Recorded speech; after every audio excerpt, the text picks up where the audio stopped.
Assalamualaikum warahmatullahi wabarakatuh. Perkenalkan, nama saya Astri Sumiati Marantika, mahasiswi Universitas Pancasakti Bekasi, Fakultas Ekonomi dan Bisnis, Prodi Akuntansi, dengan nomor induk mahasiswa 2902350025. Dalam kesempatan kali ini, saya akan memaparkan salah satu materi yang telah saya pelajari, yaitu tentang uang, institusi keuangan, dan penawaran uang untuk memenuhi tugas ujian akhir semester dalam mata kuliah pengantar ekonomi makro dengan dosen pengampu saya yaitu Bapak Hendra Permadi STMM. Materi yang akan saya sampaikan yaitu tentang uang, institusi keuangan, dan penawaran uang, di mana di dalamnya yaitu mencakup tentang definisi, ciri-ciri uang, perkembangan jenis uang sepanjang sejarah, dan fungsi uang. Lalu yang kedua yaitu peranan dan kegiatan lembaga keuangan. Yang ketiga yaitu mata uang dalam peredaran, uang beredar dan kekayaan mudah tunai, dan yang terakhir yaitu tentang bank sentral dan fungsinya. Masuk ke pembahasan pertama yaitu tentang definisi, ciri-ciri uang, dan jenis uang sepanjang sejarah. Uang didefinisikan sebagai benda-benda yang disetujui oleh masyarakat sebagai alat perantara untuk mengadakan tukar-menukar atau perdagangan. Yang dimaksud dengan kata disetujui dalam definisi ini adalah terdapat kata sepakat di antara anggota-anggota masyarakat untuk menggunakan satu atau beberapa benda sebagai alat perantara dalam kegiatan tukar-menukar. Agar masyarakat menyetujui penggunaan sesuatu benda sebagai uang, haruslah benda itu memenuhi syarat atau ciri-ciri sebagai berikut. Yang pertama, nilainya tidak mengalami perubahan dari waktu ke waktu. Yang kedua, mudah dibawa-bawa. Yang ketiga, mudah disimpan tanpa mengurangi nilainya. Yang keempat, tahan lama. Yang kelima, jumlahnya terbatas atau tidak berlebih-lebihan. Dan yang terakhir itu bendanya mempunyai mutu yang sama. Emas dan perak merupakan dua benda yang dapat memenuhi syarat ini pada masa lalu. Oleh karena itu, benda tersebut telah menjadi alat perantara dalam kegiatan perdagangan di berbagai negara di masa lalu.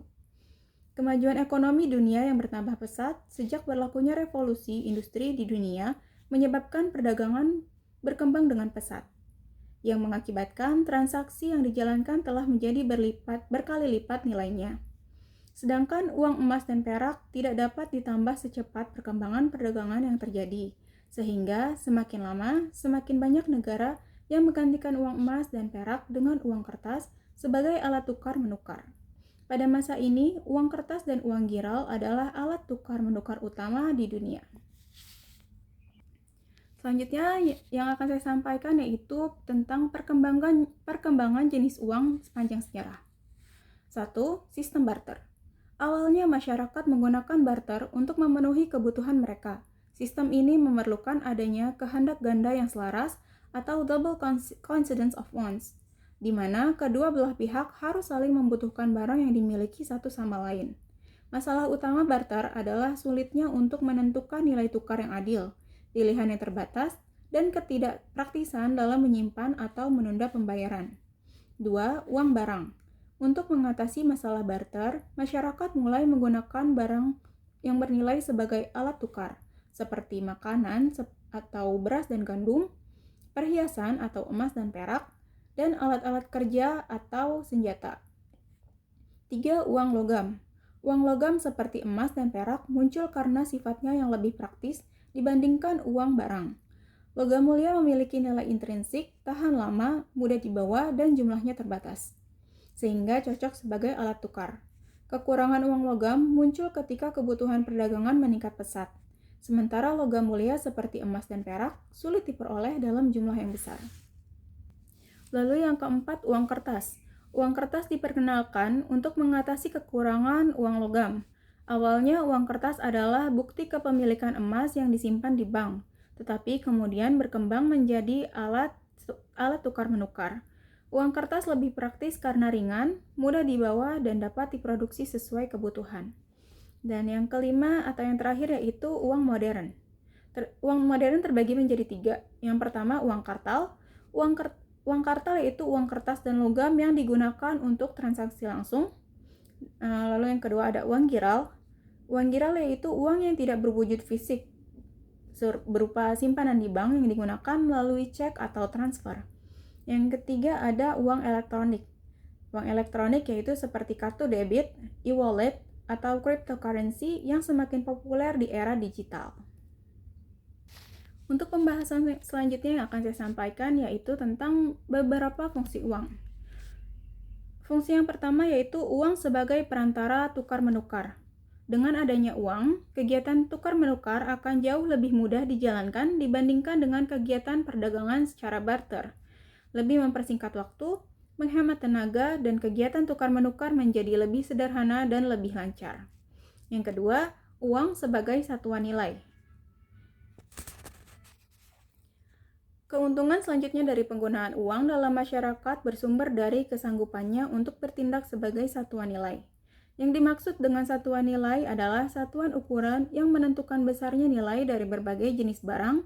Dengan adanya uang, nilai suatu barang dapat dengan mudah dinyatakan, yaitu dengan menunjukkan jumlah uang yang diperlukan untuk memperoleh barang tersebut. Lalu yang ketiga yaitu uang sebagai alat bayar tertunda. Transaksi-transaksi dalam perekonomian yang sudah berkembang banyak sekali dilakukan dengan pembayaran yang ditunda atau penjualan secara kredit.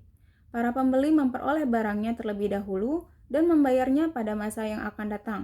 Salah satu syarat agar fungsi yang ketiga ini dapat berlaku adalah bahwa nilai uang yang digunakan harus tetap stabil.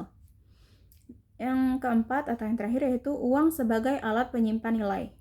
Penggunaan uang memungkinkan kekayaan seseorang disimpan dalam bentuk uang. Apabila harga-harga barang stabil, menyimpan kekayaan dalam bentuk uang lebih menguntungkan daripada menyimpannya dalam bentuk barang. Dalam perekonomian yang sudah maju, jenis uang yang terutama adalah uang bank atau uang giral. Masuk ke pembahasan selanjutnya yaitu tentang lembaga keuangan. Definisi dari lembaga keuangan. Yang dimaksud dengan lembaga keuangan atau institusi keuangan adalah semua perusahaan yang kegiatan utamanya adalah meminjamkan uang yang disimpankan kepada mereka. Sebagai balas jasanya, para penabung akan diberi pendapatan berupa bunga terhadap tabungan yang mereka buat. Tabungan yang dikumpulkan oleh lembaga keuangan tersebut selanjutnya akan dipinjamkan kembali kepada individu-individu dan perusahaan-perusahaan yang membutuhkannya. Sebagian lagi digunakan untuk membeli saham-saham berbagai perusahaan. Lalu yang akan saya sampaikan selanjutnya yaitu jenis-jenis lembaga keuangan. Di mana yang pertama atau yang satu yaitu bank umum atau bank perdagangan. Institusi ini adalah bank yang bukan saja dapat meminjamkan atau menginvestasikan berbagai jenis tabungan yang diperolehnya, tetapi juga dapat memberikan pinjaman dari menciptakan sendiri uang digital. Yang kedua, bank tabungan. Bank ini melakukan kegiatan hampir seperti perusahaan peminjaman. Bank tabungan menerima simpanan dalam bentuk tabungan atau simpanan berjangka panjang, kemudian meminjamkan atau menginvestasikan uang tersebut. Yang ketiga, perusahaan peminjaman, yaitu merupakan badan keuangan yang menerima simpanan berjangka lama, yaitu hanya dapat diambil kembali oleh pemiliknya setelah beberapa waktu yang ditentukan, dan selanjutnya meminjamkan atau menginvestasikan tabungan tersebut. Yang keempat, pasar saham, yaitu suatu lembaga yang fungsi utamanya adalah menjadi pusat di mana saham perusahaan-perusahaan diperjualbelikan. Dan jenis terakhir dari jenis lembaga keuangan yaitu perusahaan asuransi.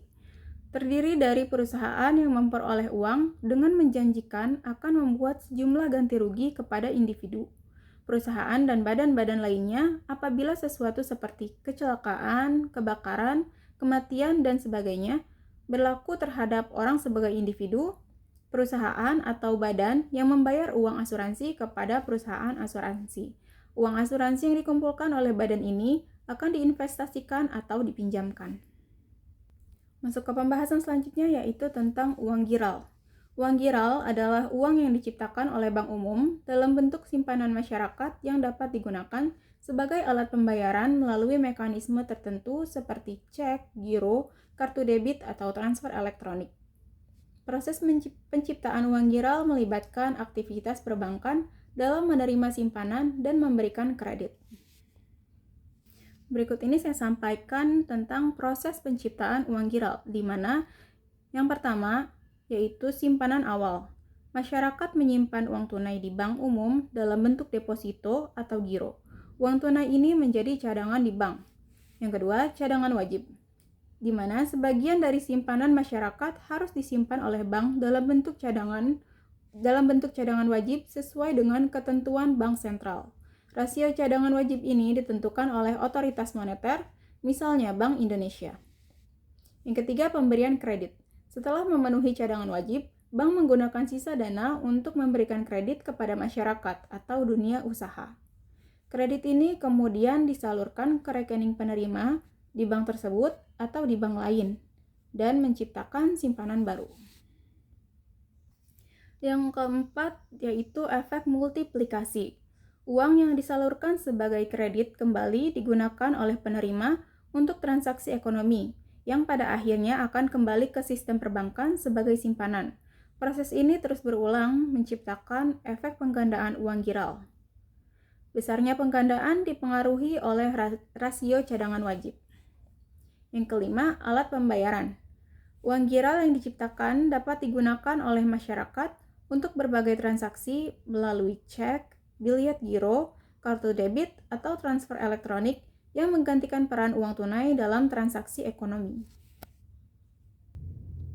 Selanjutnya, dalam proses penciptaan uang giral, dalam menguraikan proses penciptaan uang oleh bank-bank umum, perlu dibuat beberapa pemisalan. Pemisalan atau asumsi-asumsi yang dibuat adalah sebagai berikut. 1. Rasio cadangan yang ditetapkan adalah sebesar 20%. 2. Semua kelebihan cadangan akan dipinjamkan oleh setiap bank umum kepada langganannya. 3. Transaksi-transaksi selalu dibayar dengan menggunakan cek. Yang terakhir yaitu, atau keempat, seluruh tabungan yang dimasukkan ke dalam setiap bank umum adalah merupakan tabungan giral. Untuk materi selanjutnya yang akan saya sampaikan yaitu tentang mata uang dalam peredaran dan uang beredar. Apabila membahas mengenai uang yang terdapat dalam perekonomian, penting untuk membedakan di antara mata uang dalam peredaran dan uang beredar. Mata uang dalam peredaran adalah seluruh jumlah mata uang yang telah dikeluarkan dan diedarkan oleh bank sentral. Mata uang tersebut terdiri dari dua jenis, yaitu uang kertas dan uang logam. Dengan demikian, mata uang dalam peredaran adalah sama dengan uang kartal. Sedangkan uang beredar adalah semua jenis uang yang berada di dalam perekonomian, yaitu jumlah dari mata uang dalam peredaran ditambah dengan uang giral di dalam bank-bank umum. Lalu ada pula kekayaan mudah tunai. Kekayaan mudah tunai adalah harga-harga yang bersifat uang, yaitu berbagai jenis kekayaan yang dapat ditukarkan dengan barang atau uang dalam waktu yang cepat dan tanpa kerugian nilai. Uang dapat dianggap sebagai kekayaan mudah tunai yang paling sempurna. Pada setiap masa di berbagai tempat, uang dapat digunakan untuk membayar pembelian barang atau jasa yang dilakukan. Tabungan dan deposito berjangka adalah kekayaan keuangan yang mempunyai tingkat mudah tunai yang hampir sama tingginya dengan uang. Karena tabungan dan deposito berjangka dapat dengan cepat diubah menjadi uang. Satu-satunya kelemahannya adalah tidak dapat langsung digunakan untuk membeli barang atau jasa. Para pemiliknya harus terlebih dahulu pergi ke bank atau lembaga-lembaga keuangan lainnya untuk menukarkan jumlah tabungan atau deposito berjangka yang dimiliki menjadi uang. Dan masuk ke pembahasan terakhir yang akan saya sampaikan yaitu tentang bank sentral dan fungsinya, di mana bank sentral yaitu suatu bank yang diberi tugas oleh pemerintah untuk mengatur dan mengawasi kegiatan lembaga-lembaga keuangan yang terdapat dalam perekonomian. Dapat didefinisikan pula sebagai suatu lembaga keuangan yang umumnya dimiliki oleh pemerintah dan diberikan tanggung jawab untuk mengatur dan mengawasi kestabilan kegiatan lembaga-lembaga keuangan dan untuk menjamin agar kegiatan lembaga-lembaga keuangan itu akan membantu menciptakan tingkat kegiatan ekonomi yang tinggi dan stabil. Selanjutnya, fungsi bank sentral adalah sebagai berikut. 1. Sebagai bank kepada pemerintah. Bank sentral bertindak sebagai lembaga keuangan, terutama yang menyimpan uang yang dimiliki pemerintah. Seterusnya, pemerintah menggunakan jasa-jasa bank sentral untuk membayar dan mengirimkan uang kepada pemerintah daerah dan departemen-departemen pemerintah yang lain. 2. Sebagai bank kepada bank umum. Bank sentral disebut juga bank kepada bank atau bankers bank, atau sumber pinjaman terakhir. Artinya, bank sentral adalah bank dari bank-bank lainnya dan merupakan sumber terakhir dari pinjaman apabila bank-bank umum tidak dapat memperoleh lagi pinjaman dari sumber lainnya. Yang ketiga, mengawasi bank umum dan lembaga keuangan lain. Bank sentral diberi kekuasaan oleh pemerintah untuk mengawasi dan memberi petunjuk-petunjuk kepada lembaga keuangan yang ada untuk menghindari kerugian masyarakat dan mempengaruhi kestabilan perekonomian negara. Yang keempat, mengawasi kestabilan kurs valuta asing. Salah satu yang perlu dilakukan untuk menciptakan kestabilan ekonomi adalah dengan mempertahankan kestabilan nilai kurs mata uang asing. Untuk mencapai tujuan ini haruslah dijaga agar terdapat keseimbangan di antara ekspor impor dan aliran masuk modal. Dan fungsi bank sentral yang terakhir atau yang paling penting yaitu mencetak uang logam dan uang kertas. Mata uang yang beredar dalam perekonomian dikeluarkan oleh bank sentral. Pemerintah memberi kekuasaan kepada bank sentral untuk mencetak uang yang diperlukan untuk melancarkan kegiatan perdagangan dan produksi. Dalam menjalankan tugas ini, bank sentral harus menentukan besarnya jumlah uang yang harus disediakannya pada suatu waktu tertentu.